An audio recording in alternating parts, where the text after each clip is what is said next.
வணக்கம். நான் உங்கள் ராமன். முற்றிலும் மாறிய அரசியல் களம். இங்கு பல வாக்குகள் என்னுடைய அடுத்த தலைமுறையை காக்கும் என்ற நோக்கிலே செயல்பட்டது, செலுத்தப்பட்டது.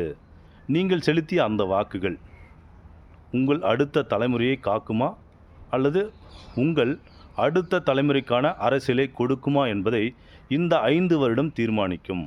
ஆகவே என் வாக்குத்தான் பலித்தது, என் வாக்குத்தான் நான் செலுத்திய என் வாக்குத்தான் ஜெயித்தது என்ற பெருமையை உதறி தள்ளிவிட்டு நீங்கள் உங்கள் வாழ்க்கையில் ஜெயிப்பதற்கான வழியை தேடுங்கள். ஏனெனில் நீங்கள் ஆற்றியது ஜனநாயக கடமை மட்டுமே. அதாவது இந்த 5 ஆண்டுகள் பார்த்தீங்கன்னா முற்றிலும் அரசியல் களம் மாறப்போகுது.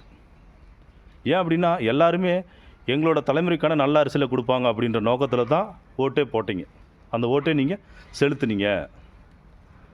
இந்த ஓட்டு எல்லாமே உங்களுடைய அடுத்த தலைமுறையை காக்குமா அல்லது உங்களுக்கான அரசியலை இந்த 5 ஆண்டு கொடுக்குமா அப்படிங்கிறத இனிதான் தெரிய போகுது.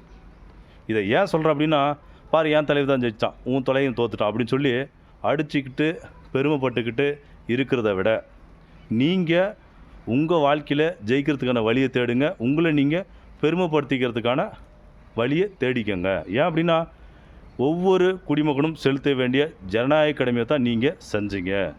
ஏன் சொல்கிறேன் அப்படின்னா உங்களுக்கு பின்னாடி ஒரு குடும்பம், அப்பா அம்மா, ஒரு மனைவி, ஒரு பிள்ளைங்க எல்லாமே இருக்காங்க. இனி உங்கள் வாழ்க்கையை நீங்கள் தான் பார்க்கணும். நீங்கள் ஒருத்தரோட கையில் வாக்கு செலுத்தி அதிகாரத்தை நீங்கள் கொடுத்துட்டீங்க. அது பெருசு இல்லை. அந்த அதிகாரம் உங்களுக்காக செயல்படுமா அப்படிங்கிறது இனி தான் பார்க்க போகிறீங்க. அதனால் கொஞ்சம் நிதானமாக செயல்படுறது மிக மிக நல்லது. யாரையும் பகச்சிக்காதீங்க, யார் மனசையும் நோக்கடிக்காதீங்க. ஏன்னா எல்லாருமே ஒரே நோக்கத்தில் தான். என்னோடய தலைமுறை காக்க என்னோடய வாக்கு நான் செலுத்தினேன், உன்னோட தலைமுறை காக்க உன்னோட வாக்கை நீ செலுத்தின.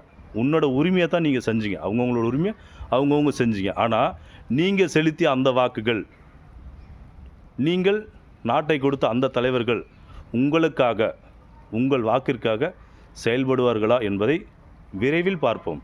அதாவது நான் சிம்பிளாக சொல்லப்போனால் உங்களோட ஓட்டு வேல்யூபிளா அல்லது வேல்யூபிளா இல்லையா அப்படிங்கிறத இனி தான் பார்க்க போகிறீங்க.